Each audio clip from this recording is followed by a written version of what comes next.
이제 재산 분할하고 각자의 길을 가는 게 좋겠어. 지금 무슨 말씀을 하시는 거예요? 앞으로의 병수발이 너무 부담스러워. 40년이에요. 우리가 함께 산 세월이 있는데 이러시면 안 되는 거잖아요. 여기 보면 재산 분할 내용이 있어. 아파트는 팔아서 내가 가지고, 당신 가게 권리금은 당신이 가져가고 각자가 기여한 만큼 가져가자고. 안녕하세요. 저는 시장에서 30년간 반찬 가게를 운영해온 김영숙입니다. 제 나이 62, 이제는 가게를 정리하고 항암 치료를 받고 있습니다. 오늘은 제 이야기를 들려드리려고 합니다. 매일 새벽 4시, 저는 30년째 같은 시간에 일어났습니다. 창밖으로 달빛이 희미하게 비치는 그 시간, 남편은 아직 깊은 잠에 빠져 있죠. 조용히 일어나 세수를 하고 머리를 단정히 빗어 넘기면서 하루를 시작했습니다. 시장으로 향하는 골목길은 늘 어둡고 조용했지만 저는 한 번도 무섭다고 생각하지 않았습니다. 그 길은 제게 희망으로 가는 길이었으니까요.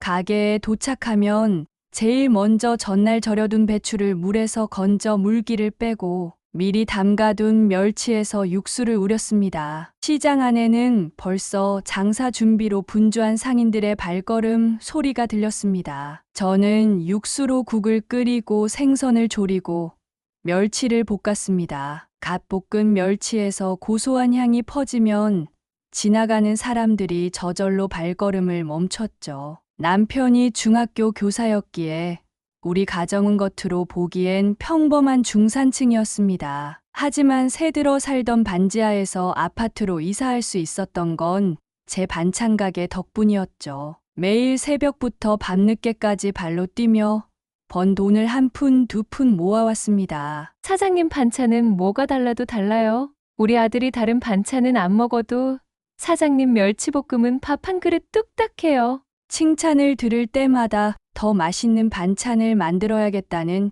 욕심이 생겼습니다. 장을 볼 때면 조금이라도 더 신선한 재료를 고르려 돌아다녔고, 맛있는 반찬 레시피가 있다는 소문만 들으면 먼 길도 마다하지 않고 배우러 다녔습니다. 매일 아침 7시면 진열대에 반찬들이 가지런히 놓였습니다. 도시락 반찬을 사러 오는 직장인들, 식당 반찬을 맡기는 동네 식당 주인들, 저녁거리를 찾는 주부들까지 하루 종일 손님들의 발길이 끊이지 않았습니다. 이렇게 부지런히 일하다 보니 어느새 강남에 내 집도 마련하고 아들도 대형 로펌의 변호사가 되었습니다. 가게를 하면서 힘들 때도 많았지만 지금 생각해보면 그 시간이 제 인생에서 가장 행복한 순간이었던 것 같습니다. 작년 늦가을 시장 상인회에서 단체로 건강검진을 받는 날이었습니다. 늘 바쁘다는 핑계로 미루기만 했는데 이번에는 옆 가게 약재상 아주머니가 직접 찾아와 등을 떠밀다시피 했습니다. 영숙 씨, 이번에는 꼭 같이 가요. 나이가 들수록 건강검진은 꼭 해야 해요. 아침 일찍 반찬을 준비해두고 건강검진을 받으러 갔습니다. 건강검진이 귀찮고 불편했지만 꾹 참고 견뎠습니다. 검사가 끝나고 결과를 기다리는데 간호사가 제 이름을 다시 불렀습니다. 김영숙님, 추가 검사가 필요합니다. 이쪽으로 오시겠어요? 그때부터 가슴이 덜컥 내려앉는 느낌이 들었습니다. 추가 검사를 받는 내내 손끝이 차갑게 식었습니다. 의사 선생님께서 사진을 보여주시며 설명하실 때는 귀에서 윙 하는 소리가 났습니다. 유방에서 종양이 발견되었습니다. 크기로 봐서는 조금 늦은 감이 있네요. 정밀 검사를 해봐야 하겠습니다. 정밀 검사 결과를 받으러 갈 때는 혼자 가지 않았습니다. 남편에게 말했더니 같이 가주었습니다. 하지만 남편의 표정이 좋지 않았습니다. 마치 귀찮은 일이 생긴 듯한 얼굴이었죠. 검사 결과는 유방암 3기였습니다. 의사 선생님은 조용히 하지만 단호하게 말씀하셨습니다. 수술이 필요합니다. 그리고 수술 후에는 항암 치료도 받으셔야 해요. 시간을 끌수록 위험해질 수 있습니다. 남편의 한숨 소리가 의사 선생님의 말씀과 겹쳐 들렸습니다. 그때 남편은 왜 한숨을 쉬었는지 이해하지 못했습니다. 그저 자신의 아내가 걱정되어서라고 믿었습니다. 집으로 돌아오는 차 안에서 남편은 말이 없었습니다. 저는 조심스레 가게 일을 어떻게 해야 할지 의논하고 싶었지만 남편의 차가운 표정에 차마 말을 꺼내지 못했습니다. 그날 밤 30년 동안 한 번도 빠지지 않고 열었던 가게 문을 닫아야 하는지에 대한 고민으로 잠을 못 이루었습니다. 아침이 되어 거울을 보는데 문득 달라진 제 모습이 보였습니다. 어제까지만 해도 보이지 않던 주름이 흰머리가 눈에 들어왔습니다. 마치 하룻밤 사이에 10년은 늙어버린 것 같았습니다. 진단 결과를 받은 후 일주일 동안 밤마다 고민했습니다. 가게를 잠시 쉬었다가 다시 시작할 수는 없을까? 아니면 누군가에게 맡겨두고 치료를 받을 수는 없을까? 하지만 현실은 냉정했습니다. 의사 선생님 말씀으로는 수술 후 6개월에서 1년까지는 정상적인 생활이 어렵다고 했습니다. 남편에게 가게 정리 이야기를 꺼냈을 때 남편은 신문을 보다 말고 고개를 들었습니다. 알아서 해. 당신 가게니까. 그 무심한 말투에 가슴 한켠이 아려왔습니다. 30년 동안 우리 가정을 지탱해온 가게였는데 남편은 마치 남의 일처럼 대했습니다. 단골 손님들에게 가게를 정리한다는 소식을 전하는 일은 더욱 힘들었습니다. 매일 아침 반찬을 사러 오시던 할머니께서는 눈시울을 붉히셨습니다. 이제 누구 반찬을 먹나? 사장님 반찬이 제일 맛있는데 얼른 나와서 다시 오셔야 해요. 가게를 정리하는 과정은 제 인생을 정리하는 것처럼 느껴졌습니다. 오래된 양념통을 닦으며 첫 가게를 열던 날이 떠올랐고 낡은 앞치마를 정리하며 그동안의 세월이 주마등처럼 스쳐 지나갔습니다. 며칠 후 시장 상인회 회장님이 찾아오셨습니다. 권리금 이야기를 꺼내시더니 적정 가격을 제시해 주셨습니다. 하지만 저는 욕심을 부리고 싶지 않았습니다. 그저 빨리 치료를 시작하고 싶었을 뿐입니다. 이 자리가 얼마나 좋은 자리인지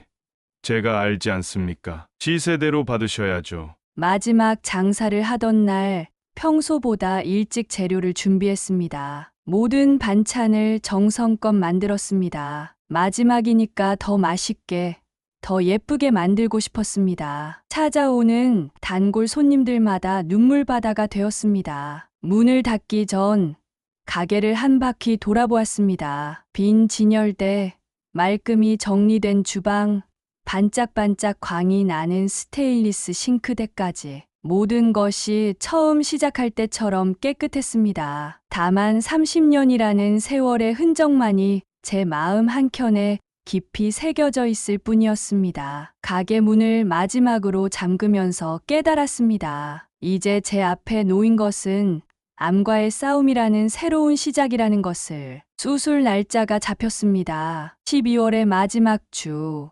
연말연시를 병실에서 보내게 될 거라고 의사 선생님이 말씀하셨습니다. 아들이 휴가를 내고 병원에 같이 가겠다고 했지만 바쁜 회사 일에 지장 있을까봐 만류했습니다. 수술 전날 병실에 혼자 누워있는데 한기가 들었습니다. 남편은 산악회 송년회에 참석한다며 병원에 오지 않았습니다. 문자 한 통 왔을 뿐입니다. 내일 수술 잘 받아. 밤새 잠을 설쳤습니다. 수술대에 오르기 전 마취약을 맞으며 마지막으로 든 생각은 가게에서 장사하던 때가 그립다는 것이었습니다. 깨어나 보니 회복실이었습니다. 왼쪽 가슴에는 둔중한 통증이 있었고 몸 곳곳에 주사 바늘이 꽂혀 있었습니다. 간호사가 수술이 잘 끝났다고 했지만 남편의 모습은 보이지 않았습니다. 보호자분은 아까 다녀가셨어요. 산에 가신다고 하시더라고요. 일반 병실로 옮긴 뒤에야 아들을 만날 수 있었습니다. 아들은 퇴근 후 병원으로 달려왔다며 제 손을 꼭 잡아주었습니다. 어머니, 제가 있을게요. 걱정하지 마세요. 수술 후 일주일, 의사 선생님은 암세포가 림프절까지 전이된 것을 발견했다며 항암 치료가 필수적이라고 했습니다. 6차에 걸친 항암 치료 일정을 들으며 제 손은 자꾸만 떨렸습니다. 첫 항암 치료는 새해 첫날부터 시작되었습니다. 차가운 약물이 혈관을 타고 들어올 때마다 온몸이 얼어붙는 것 같았습니다. 밤새 구토가 이어졌고 몸은 점점 더 힘들어졌습니다. 남편은 이틀에 한 번 정도 병문안을 왔습니다. 그마저도 늘 시계를 보며 서두르는 모습이었습니다. 제가 구토하고 있을 때면 질색하며 밖에 나가 있었고 머리카락이 빠지기 시작했을 때는 아예 병실에 들어오려 하지 않았습니다. 나는 이런 거 보는 게 힘들어. 당신도 알잖아. 두 번째 항암 치료가 시작될 무렵 제 머리카락은 거의 다 빠져버렸습니다. 거울을 볼 때마다 낯선 사람이 저를 바라보는 것 같았습니다. 하지만 더 아픈 건 남편의 달라진 눈빛이었습니다. 예전에 제게 보여주던 따뜻한 시선은 어디에도 없었습니다. 내가 아프지만 않았어도, 가게만 정리하지 않았어도 남편의 마음이 이렇게 변하지는 않았을까라며 밤마다 생각했습니다. 남편이 산악회에 가입한 건 3년 전 교직에서 은퇴하고 나서였습니다. 처음에는 한 달에 한두 번 정도였고 저는 오히려 반겼습니다. 평생 학교와 집만 오가던 남편에게 새로운 취미가 생긴다는 게 좋아 보였으니까요. 하지만 제가 암 진단을 받은 후 남편의 산행은 더 잦아졌습니다. 이제는 일주일에 2~3번씩 산에 갔고 때로는 1박 2일 산행을 간다며 집을 비우기도 했습니다. 내 평생 처음으로 취미가 생겼는데 당신도 이해해줘. 항암 치료로 힘들어하는 저를 두고 떠나는 남편을 볼 때마다 서운했지만 말을 꺼내기가 조심스러웠습니다. 혹시나 제가 투정을 부리는 것처럼 보일까봐, 아픈 사람 심정으로 남편을 속박하는 것처럼 보일까봐 걱정됐습니다. 남편의 산악회 활동이 수상쩍게 보이기 시작한 건 어느 날 아침 빨래를 정리하다가 향수 냄새가 은은하게 밴 등산복을 발견하고 나서였습니다. 남편은 평생 향수를 써본 적이 없는 사람이었습니다. 그러고 보니 전화기를 자주 확인하는 모습도 눈에 띄었습니다. 식사 중에도 문자가 오면 은근슬쩍 자리를 피했고 통화할 때는 베란다로 나가곤 했습니다. 통화 상대를 물으면 늘 같은 대답이었습니다. 산악회 회장님이야. 이번 주 산행 일정 때문에 온 전화야. 한 번은 남편의 등산 가방을 정리하다가 립스틱이 묻은 손수건을 발견했습니다. 가슴이 덜컥 내려앉았지만 저는 스스로를 다독였습니다. 내 착각이겠지. 항암 치료 때문에 예민해진 거야. 설상가상으로 항암 치료 부작용이 심해져 화장실도 혼자 가기 힘들 때가 많았습니다. 하지만 남편은 그럴 때마다 피곤하다며 외면했고 산악회 일정을 핑계로 집을 비웠습니다. 당신 간병인 구해놨잖아. 내가 꼭 있어야 해. 어느 날은 제가 심하게 구토를 하고 있을 때 산악회 단체 사진이 찍힌 휴대폰 알림이 왔습니다. 회원들 사이에서 환하게 웃고 있는 남편의 모습이 보였습니다. 그리고 그 옆에 서 있는 한 여자가 눈에 들어왔습니다. 세련된 중년 여성이었습니다. 그날 밤 남편이 샤워를 하는 동안 휴대폰 문자를 훔쳐보고 싶은 충동이 들었습니다. 하지만 그러지 않았습니다. 아직도 남편을 믿고 싶었고 제 의심이 기우이기를 바랐으니까요. 세 번째 항암 치료가 시작될 무렵 남편의 태도는 더욱 차가워졌습니다. 아침 식사 때면 신문만 보다가 일어섰고 저녁에는 텔레비전만 보다가 잠들었습니다. 제가 말을 걸면 짧게 대답하고 말았죠. 가게도 정리했는데 앞으로 생활비는 어떻게 할 생각이야? 내 연금으로는 택도 없어. 어느 날은 제가 기운이 없어 누워있는데 남편이 갑자기 통장을 들고 왔습니다. 가게 정리하면서 받은 권리금은 어디에 넣어뒀어? 그 말에 순간 가슴이 철렁 내려앉았습니다. 30년 동안 입에 올린 적 없던 돈 이야기를 꺼내는 남편의 모습이 낯설었습니다. 적금 들어뒀어요. 앞으로 생활할 돈인데. 왜 그러시나요? 남편은 제 대답을 듣자마자 굳은 표정으로 방을 나갔습니다. 그날 이후 남편은 재산 이야기를 자주 꺼냈고 무언가 고민하는 모습을 보였습니다. 밤에 잠든 남편의 휴대폰이 진동으로 울릴 때면 가슴이 덜컥 내려앉았습니다. 한 번은 새벽에 깨어보니 남편이 베란다에서 조용히 통화하고 있었죠. 내일 아침 등산. 응. 나도 기대돼. 간병인 아주머니 비용은 보험이 안 됐지만 제가 모아둔 돈으로 해결할 수 있었습니다. 그런데 남편은 그마저도 불만이었습니다. 간병인을 꼭 써야 해.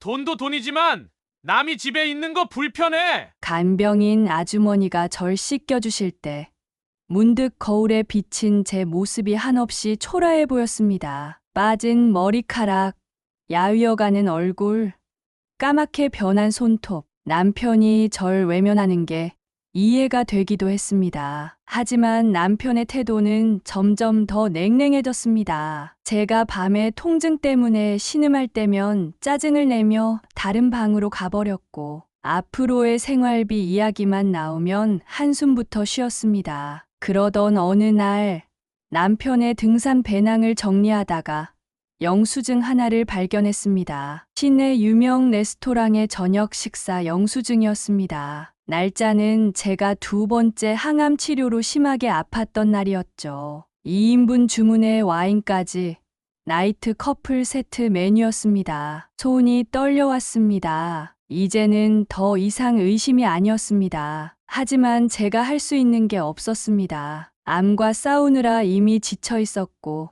남편을 의심하고 추궁할 기운조차 없었습니다. 내가 이렇게 아프지만 않았더라면, 가게만 계속했더라면 이런 일이 없었을까 라며 밤마다 천장을 보며 생각했습니다. 6차 항암 치료를 앞둔 어느 날 아침이었습니다. 간병인 아주머니가 잠시 장을 보러 나간 사이 혼자 거실 소파에 앉아 있었습니다. 그때 남편이 서류 봉투를 들고 들어왔습니다. 평소와 달리 넥타이를 매고 있었고 깔끔하게 면도도 했더군요. 걔를 보니 오전 10시, 평소 같으면 산악회 모임에 나갔을 시간이었습니다. 할 이야기가 있어. 남편은 소파 맞은편에 앉았습니다. 등을 곧게 펴고 앉은 모습이 마치 학교에서 학생을 상담하던 때와 같았습니다. 서류 봉투를 테이블 위에 올려놓는 순간 저는 직감했습니다. 그 안에 무엇이 들어있을지. 이제 재산 분할하고 각자의 길을 가는 게 좋겠어. 순간 숨이 멎는 것 같았습니다. 수십 년 동안 함께 살아온 남편이 제가 항암 치료로 가장 힘들어하는 이 시기에 이혼 서류를 내밀고 있었습니다. 지금 무슨 말씀을 하시는 거예요? 손이 떨려왔습니다. 항암 치료 때문에 검게 변한 손톱이 더욱 초라해 보였습니다. 남편은 마치 오래전부터 준비한 말을 하듯 조목조목 이야기했습니다. 앞으로의 병수발이 너무 부담스러워. 말끝을 흐리는 남편의 목소리에서 거짓말하는 사람 특유의 떨림이 느껴졌습니다. 창밖에서 들어오는 햇살이 갑자기 차갑게 느껴졌습니다. 40년이에요. 우리가 함께 산 세월이 있는데 이러시면 안 되는 거잖아요. 남편은 제 말은 듣지도 않은 채 서류 봉투를 열어 이혼 합의서를 꺼냈습니다. 첫 장을 넘기더니 손가락으로 한 곳을 가리켰습니다. 여기 보면 재산 분할 내용이 있어. 아파트는 팔아서 내가 가지고, 당신 가게 권리금은 당신이 가져가고 각자가 기여한 만큼 가져가자고. 목에서 느껴지는 메스꺼움이 곧 토할 것 같았습니다. 하지만 그보다 더 큰 구역질이 가슴 한가운데서 올라왔습니다. 남편은 계속해서 재산 이야기를 이어갔지만 제 귀에는 들리지 않았습니다. 그때 현관문이 열리며 간병인 아주머니가 장바구니를 들고 들어왔습니다. 남편은 마치 기다렸다는 듯이 자리에서 일어났습니다. 천천히 읽어보고 결정해. 난 이만 가볼게. 남편이 나가고 난 후 저는 한동안 그 자리에 얼어붙은 듯 앉아 있었습니다. 간병인 아주머니가 걱정스러운 눈으로 저를 바라보았지만 저는 아무 말도 할 수 없었습니다. 테이블 위에 놓인 이혼 서류를 바라보며 생각했습니다. 암이라는 병보다 더 무서운 게 있다면 그건 바로 인간의 변심이구나. 암은 약으로라도 치료할 수 있지만 마음을 떠난 사람은 어떤 약으로도 돌이킬 수 없다는 것을 그날 처음 알았습니다. 이혼 서류를 받은 그날 밤 남편은 평소보다 늦게 들어왔습니다. 산행이라도 다녀온 듯 등산복 차림이었고 여전히 그 은은한 향수 냄새가 났습니다. 제가 소파에 앉아 기다리고 있다는 걸 보고는 잠시 멈칫했지만 이내 무덤덤한 표정을 지었습니다. 이야기 좀 하고 싶어요. 남편은 한숨을 쉬더니 마지못해 앉았습니다. 처음으로 제가 먼저 이야기를 시작했습니다. 왜 하필 지금인가요?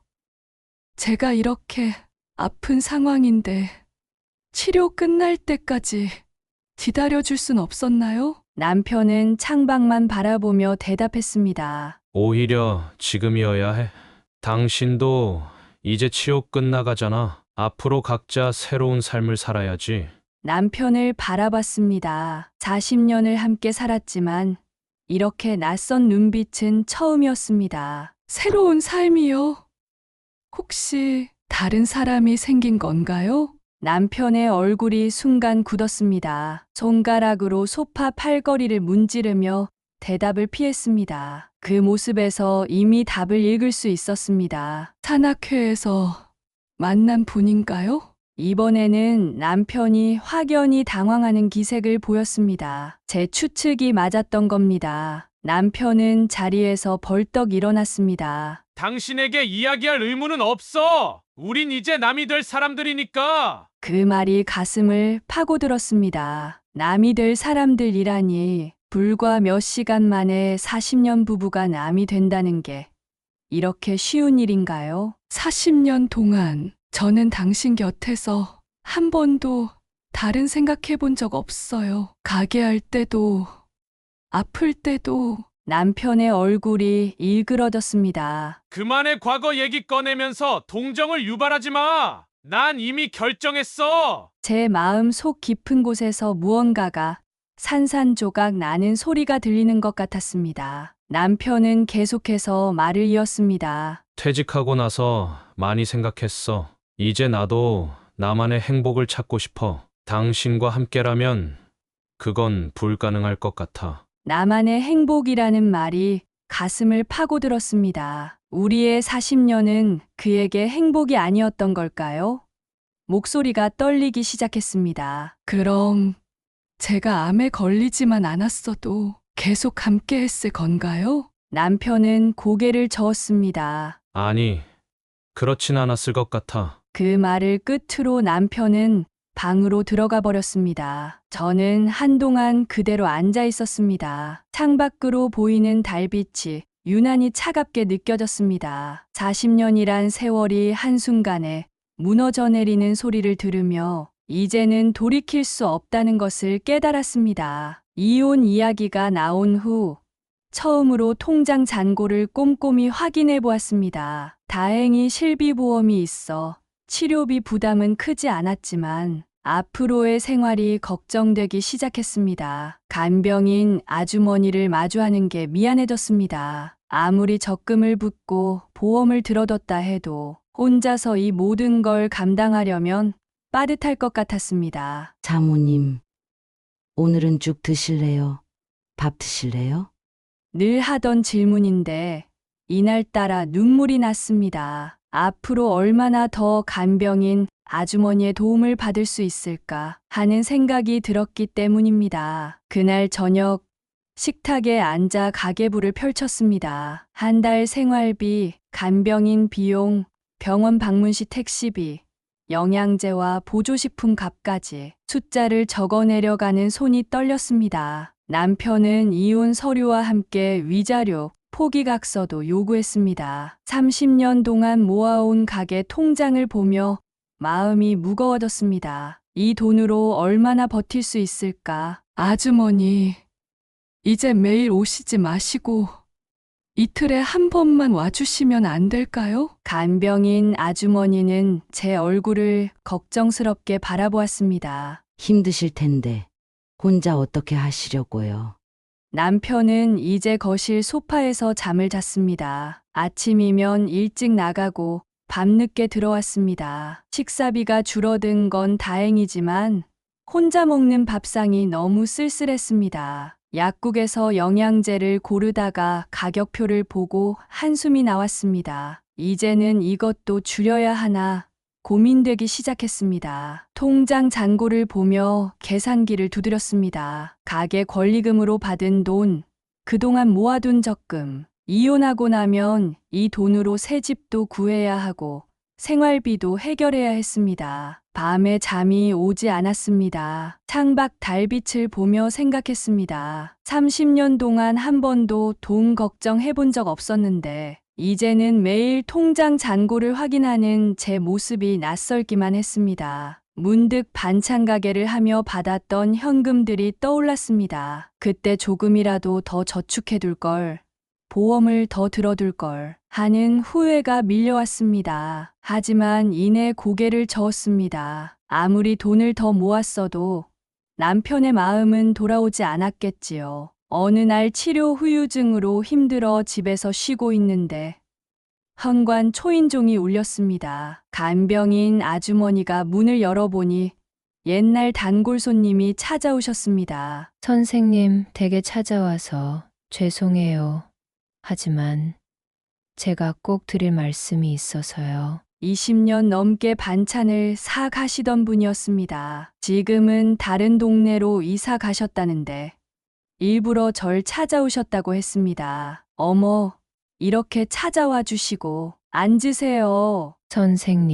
선생님 남편 되시는 분 말씀인데 손님의 표정이 어두워지는 걸 보고 가슴이 덜컥 내려앉았습니다. 손님은 조심스럽게 말을 이어갔습니다. 지난주 토요일 시내 고급 레스토랑에서 남편을 봤다고 했습니다. 세련된 중년 여성과 함께였고 너무나 다정한 모습이었답니다. 손님은 처음엔 눈을 의심했다고 했습니다. 둘이 손을 잡고 있더라고요. 제가 우연히 그 식당에 있어서 이야기를 듣게 되었어요. 여자는 산악회 회원이라고 했습니다. 과거 남편의 첫사랑이었던 사람이 미국에서 돌아와 산악회에서 제외했다는 이야기도 덧붙이셨습니다. 그 여자분이 미국에서 사별하고 돌아왔다던데 산악회 사람들 사이에선 다 아는 이야기래요. 손님의 말씀을 듣는 동안 온몸에 힘이 빠져나갔습니다. 그동안의 의심과 불안이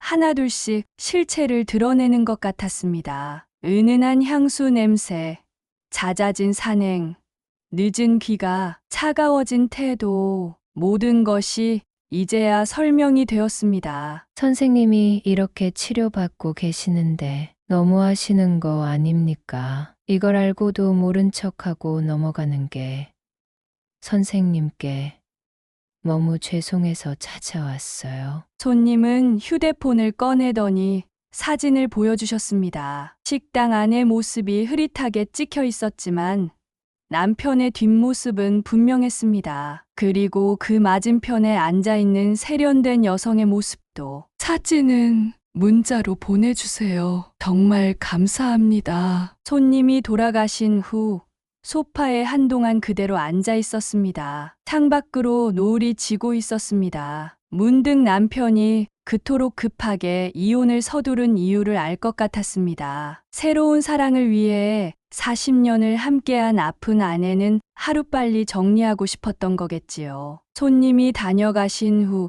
이틀 동안 잠을 이루지 못했습니다. 아들에게 이 사실을 알려야 할지 고민됐습니다. 변호사인 아들이 상처받을까봐, 또 아버지와의 관계가 돌이킬 수 없게 될까봐 망설여졌습니다. 하지만 셋째 주 항암 치료를 받으러 병원에 갔을 때 아들이 휴가를 내고 직접 운전해서 데리러 왔습니다. 평소와 달리 유독 제 얼굴을 자주 살피더니 치료 후에 식사하러 가자고 했습니다. 식당으로 가는 길 아버지와 무슨 일이 있냐는 아들의 말에 침묵할 수밖에 없었습니다. 하지만 식사 도중 아들의 추궁에 결국 이야기를 할 수밖에 없었습니다. 아들은 제 이야기를 끝까지 들어주었습니다. 이혼 서류 이야기부터 단골 손님의 제보까지 모든 것을 말했습니다. 아들의 손이 테이블 위에서 부들부들 떨리고 있었습니다. 갑자기 제가 한 이야기를 후회했습니다. 하지만 아들은 이미 변호사의 표정으로 바뀌어 있었습니다. 어머니,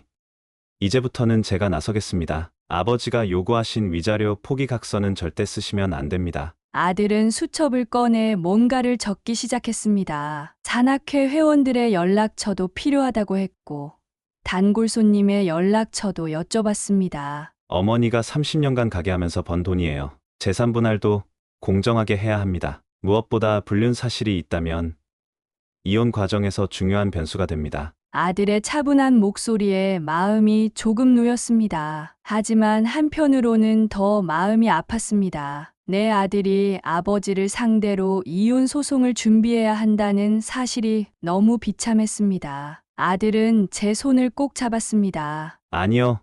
어머니, 이제는 제가 어머니를 지키겠습니다. 아버지라고 해서 이런 행동이 용납될 순 없습니다. 그날 저녁 아들은 제가 모아둔 통장과 서류들을 정리해 주었습니다. 그리고 앞으로의 계획을 차근차근 설명해 주었습니다.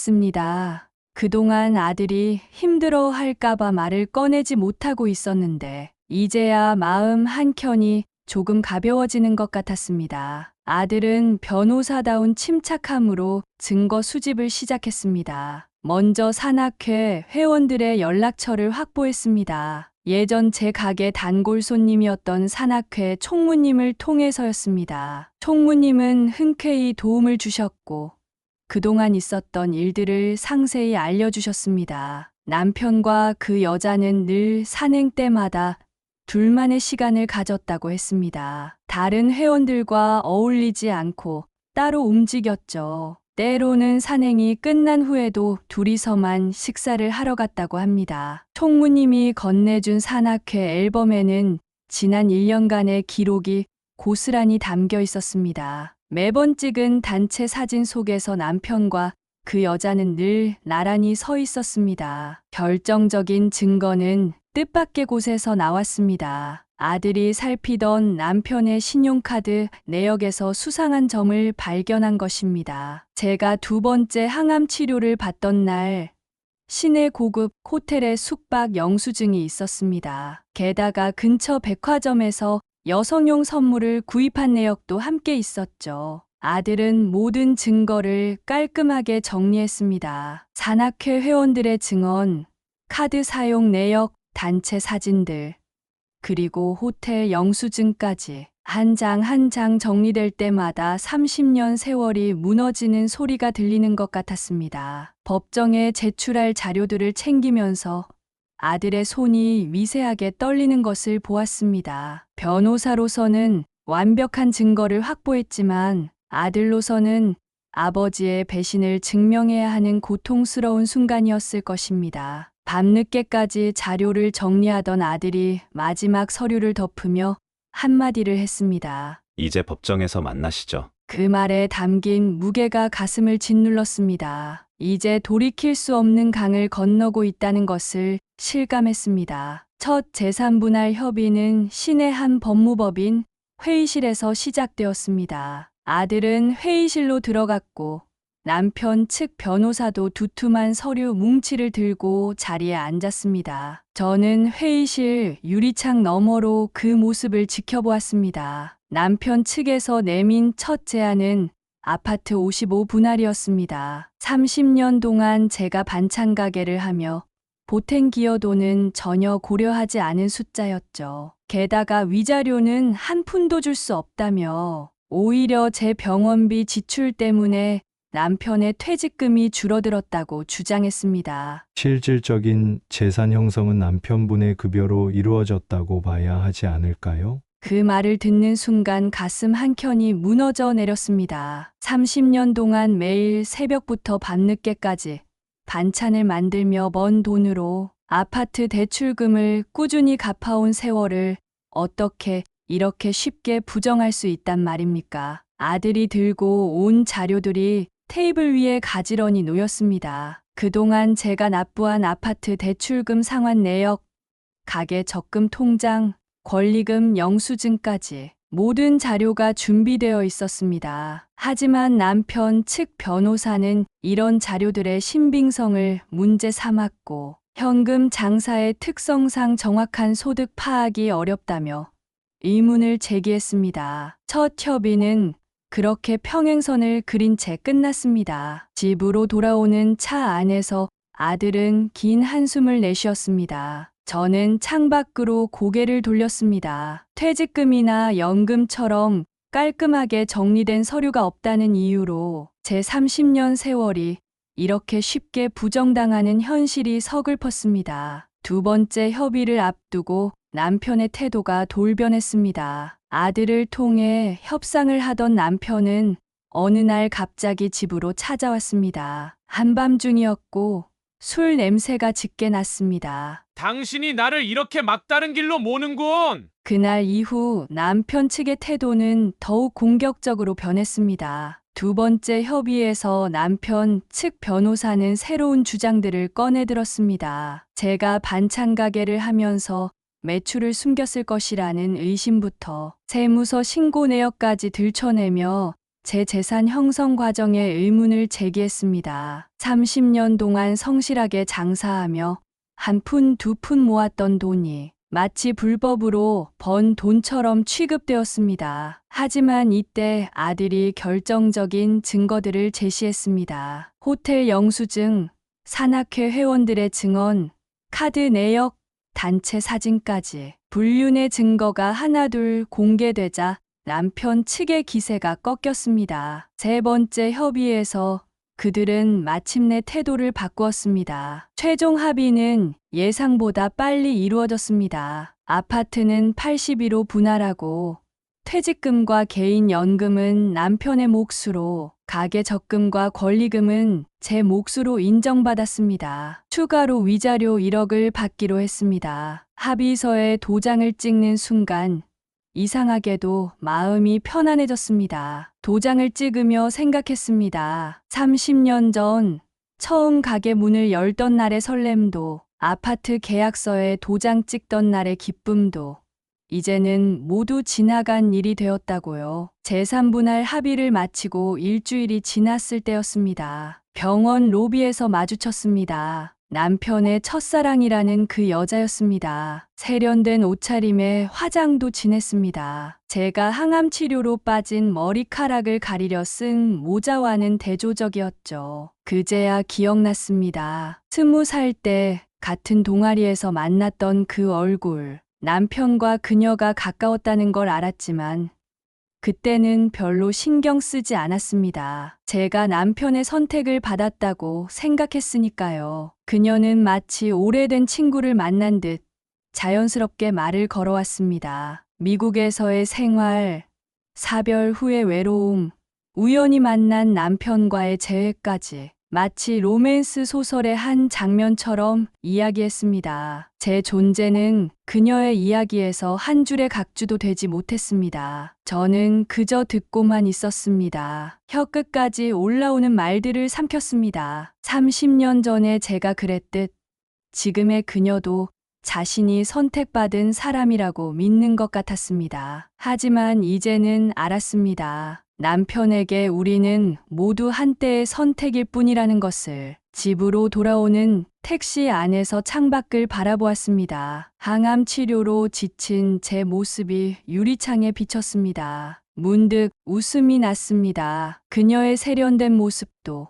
완벽한 화장도 결국은 저도 30년 전에 지녔던 것들이었습니다. 시간이 흐르면 그녀도 알게 되겠죠. 사랑은 지키는 것이 아니라 매일매일 새로 만들어가는 것이라는 걸. 그리고 그것을 모르는 사람과는 영원한 사랑도 없다는 것을. 아들의 도움으로 새 아파트를 계약했습니다. 합의금으로 받은 아파트 분할금 4억 8천과 위자료 1억으로 전세를 구했습니다. 햇빛이 잘 드는 방향이었고 무엇보다 병원과 가까워서 통원 치료하기 좋았습니다. 은행에 가서 통장을 정리했습니다. 가계 적금과 권리금을 모두 새 통장으로 옮기고 남편과 공동 명의로 된 계좌들을 해지했습니다. 30년 동안 모아온 적금 통장을 들여다보니 그동안의 세월이 고스란히 담겨 있었습니다. 매일같이 장사하면서 빠짐없이 부은 적금. 그때는 힘들었지만 지금은 그 돈이 제게 새로운 삶을 살 수 있게 해주었습니다. 이사 당일 짐을 정리하면서 오래된 앨범을 발견했습니다. 결혼식 사진부터 가게 오픈식 사진까지 추억이 담긴 앨범은 아들 집에 맡기기로 했습니다. 새 집에서는 새로운 추억을 만들어가고 싶었습니다. 집 계약금을 치르고 나오는 길에 문득 든 생각이 있었습니다. 이제는 제 이름으로 된 집에서 제가 번 돈으로 온전히 제 삶을 살 수 있다는 것. 짐을 옮기는 날 간병인 아주머니가 끝까지 도와주셨습니다. 이제는 항암 치료도 마지막 단계라 혼자서도 일상생활이 가능했지만 아주머니는 이사만큼은 도와주고 싶다고 하셨습니다. 새집 거실에 짐을 풀면서 처음으로 마음이 편안해지는 것을 느꼈습니다. 이혼 서류에 도장을 찍기 위해 구청에서 만났습니다. 한 달 만에 보는 남편의 모습이 낯설었습니다. 새로 산 양복을 입고 머리도 염색을 했더군요. 저는 항암 치료 끝나고 이제 막 새로 난 짧은 머리를 쓰다듬으며 자리에 앉았습니다. 치료는 잘 끝났나 보네. 마지막까지 무심한 목소리였습니다. 제 대답을 기다리지도 않고 서류를 꺼내 도장을 찍기 시작했습니다. 저도 묵묵히 서류를 확인하고 도장을 찍었습니다. 도장 소리가 찍힐 때마다 30년의 기억이 한 장씩 찢어져 나가는 것 같았습니다. 마지막 서류를 정리하면서 문득 궁금해졌습니다. 혹시 그때 제가 아프지 않았더라도 같은 선택을 했을지. 하지만 그 질문은 끝내 입 밖으로 꺼내지 않았습니다. 이제는 그 답이 중요하지 않았기 때문입니다. 남편은 서류를 다 정리하고 자리에서 일어났습니다. 짧은 인사도 없이 등을 돌리려는 순간 제가 마지막으로 한마디를 했습니다. 행복하세요. 남편의 발걸음이 잠시 멈칫했지만 곧 아무 일도 없었다는 듯이 걸어갔습니다. 그의 뒷모습을 보며 생각했습니다. 이제 정말 끝이구나. 하지만 이상하게도 슬프지 않았습니다. 오히려 마음 한켠이 차분히 가라앉는 것을 느꼈습니다. 구청을 나서는 길, 하늘이 유난히 맑았습니다. 봄바람이 불어와 새로 난 제 머리카락을 간지렸습니다. 마치 새로 시작하는 제 인생을 축복해주는 것 같았습니다. 택시를 잡으며 생각했습니다. 이제는 정말 제 인생을 살 차례라고. 새 집으로 이사한 지 일주일째 되는 날이었습니다. 작은 베란다에 화분 몇 개를 놓았습니다. 항암 치료가 끝나고 퇴원하면 꼭 꽃을 키워보고 싶었거든요. 창가에 들어오는 햇살이 화분을 비추는 모습이 마음을 따뜻하게 했습니다. 이사 비용을 아끼려고 가구는 많이 들이지 않았습니다. 침대와 식탁, 작은 소파가 전부였죠. 하지만 그게 오히려 좋았습니다. 낯선 공간이지만 제가 하나씩 채워나가는 재미가 있었거든요. 특히 주방은 제 취향대로 꾸몄습니다. 반찬 가게를 하면서 늘 쓰던 도마와 칼은 새로 바꿨습니다. 이제는 저 혼자만의 식사를 준비하는 도구니까요. 아들이 주말마다 와서 필요한 것들을 챙겨주었습니다. 어제는 공기청정기를 사왔더군요. 예전에는 이런 걸 사고 싶어도 눈치가 보여 말도 못 꺼냈는데 이제는 제가 번 돈으로 제 건강을 위해 쓸 수 있다는 게 새삼 감사했습니다. 침실 한쪽 벽에는 작은 액자를 걸었습니다. 제가 좋아하는 시 한 구절이 적힌 액자였죠. 새로운 시작은 언제나 가능하다라는 문구가 매일 아침 눈을 뜨면 제일 먼저 보이도록 했습니다. 저녁이면 동네 공원을 산책합니다. 아직은 체력이 완전히 회복되지 않아 멀리는 못 가지만 매일 조금씩 걸으며 기력을 되찾고 있습니다. 공원 벤치에 앉아 지는 해를 바라보면 이제야 제 인생의 주인이 된 것 같은 기분이 듭니다. 비록 늦은 나이에 찾은 독립이지만 이것도 하나의 축복이라고 생각합니다. 사랑 수다방의 오늘 이야기, 한 분의 용기 있는 결단과 새로운 시작이 가슴 깊이 와닿습니다. 영숙님의 앞날에 언제나 햇살이 가득하시길 바랍니다. 여러분도 따뜻한 응원 한마디 남겨주세요. 구독과 좋아요를 누르시는 순간 2025년 을사년 여러분 모두 부자 되시고 복 듬뿍 받으실 거예요.